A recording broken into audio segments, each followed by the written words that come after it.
you have that. The reason you can do this so well, in part, is because you seem to be enormously curious about the world around you, whether it's politics, cyberspace. Oh, yeah. I mean, the whole space stuff, so that you've got such a range of material.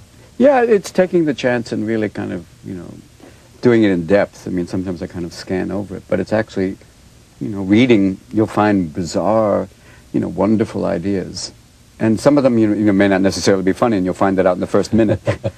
Don't you just hate it when you realize that there is a fourth dimension? People go, what? What does he mean? Yeah, what do you mean, you know, it's like that. I mean, the brain, when that thing they wrote about, the B-R-A-N-E, that there's this alternative plane, and even Stephen Hawkins went, what are you talking about? There seems to I don't even get that. Yeah, it's beyond me, and what does it mean? And is it me, or does my voice synthesizer sound like a Pakistani cab driver? But worry not for this. But it's, yeah, it's, you know, keeping your eyes and just kind of picking up. I'm more kind of attuned to, like, just kind of a strange, eccentric stuff. Yeah. Is there any fear of failure when you're up there? Oh, yeah. But I guess you kind of have to get over that and take a chance, because you have to really, you have to fail in order to find the new. I mean, that's what's been nice about going in these clubs, that sometimes...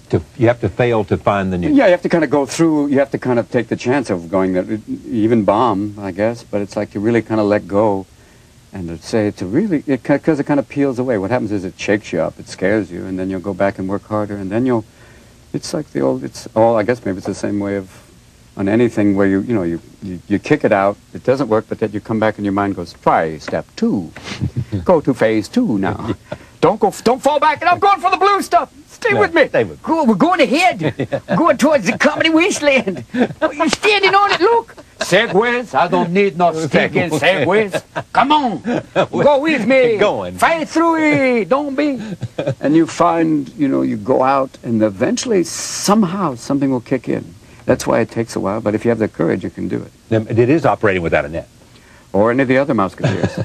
It's like you find that you just kick out, and yeah, but it's exciting on that way. Yeah. And I think that's what people kind of like to see. They don't know where it's going, and most of the time I don't. You don't? You know, if it's really working, it's kind of... What's it like? I mean, what do you feel? It's like an out-of-body experience for you? Sometimes it's not even out-of-body, or out of car. People in L.A., I'm over the car, the radio's on. It's like you'll be like... This is why you live in San Francisco. Yeah, I can't be in L.A. too long. Oh, no, they scare me. The place where they put their children on hold. It's like... Hold on, darling, I've got my shrinks on the phone. Sweetheart, honey, get the phone. Mama can't my nails. Sweetheart, come over here. Help, Mommy. Pick up Mommy's Prozac. There we go. Thank you. Thank you. Give one to the cat. The cat's not feeling well. The cat on Prozac. Me. But it's almost like we tried with the Shakespeare thing that you did. Yeah. Now it's like your mind will be kind of working, and when it really works, it seems like something else takes over. You know, it's like trying a character. Or like once in a while, I did a character the other day. It was like an old. It works great for like when I was for the Audible stuff, because I was playing an old blues singer. You always had the old blues singer. Yeah, I remember my first album. I was backstage, and I've had to follow Al Jolson. That was scary. I told him, I said, take that off now. It was a very rough night for me. And now, in those days, I'd wake up, I'd start off with just a touch of Courvoisier, just 2 pints. Just a... Yeah, it's not the hair of the dog, it's the whole animal. Just to get you going. You know, you start off that way.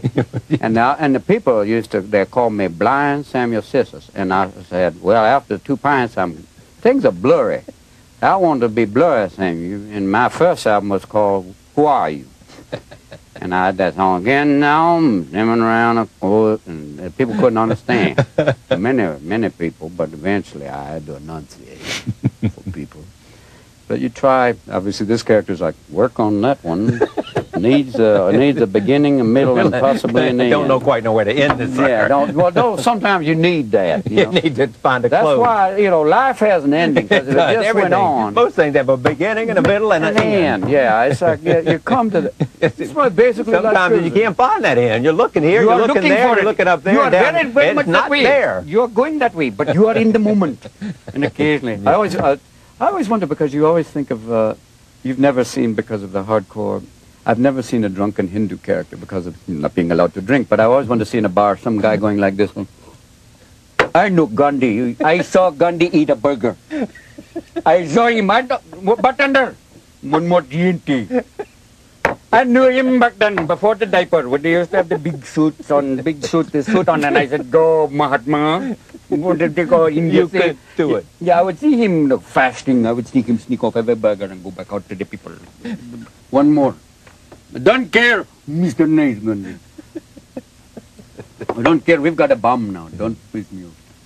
When you were doing all the improvisation, when you were at Juilliard, where all the sort of training and all the stuff that you were doing in terms of stand-up, were you always thinking acting? At some point, that's what I am. I'm an actor. No, I think I don't know if that was totally it. I mean, I knew even at Juilliard that I had this kind of, I had comic tendency. We can spot those. Things are happening. Bill something, Buckley. yeah. Well, people wonder, a liberal is simply, basically a radical with assets. It seemed at that point that, yeah, I wanted to be, I mean, the school was designed to train you to be a classical actor, to enunciate, Yes, we saw some of that earlier. Yeah, that, I mean, and that's what the whole purpose of it was. It was to basically give, like, a RADA, Royal Academy training to American actors, because Houseman and a man named Michel Saint-Denis designed it that way. Yeah. It was all the movement classes and, elocution, and it was a great school. I loved it. It was only when I left school, then I couldn't find acting work, that I kind of took a stand-up comedy workshop, just for the heck of it, to see what happened. And it was kind of wild. It got to be fun. So the acting came before the stand-up then? Yeah, and I mean, well, the improvisational comedy or the improvisational theater led to, failing that school, and then coming back and then, studying acting, and then going to Juilliard, and then when I left Juilliard, not finding acting work, and then went into comedy. Just to find, something to kind of a mental exercise.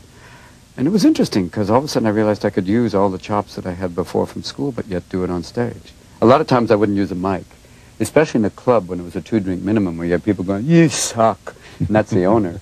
You have to kind of, I would come off and, because I could project from school, that I would kind of wander in the audience and people could hear. I think the first night I played, I had a paying job in Orange County, and the microphone system went dead, and all these comics were going, I can't do it on a mic. I went, I'm not afraid.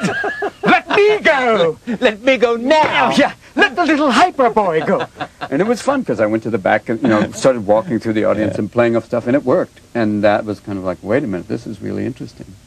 And that, like that kinetic style that people kind of associate With? Yeah, me, and that's why a woman came up to me in the airport recently and said, "Be zany." What? Hello. Be zany. Oh, you mean zany? Zany, yeah. I went, I can't all the time. Oh, I don't like you anyway. It's him, Earl.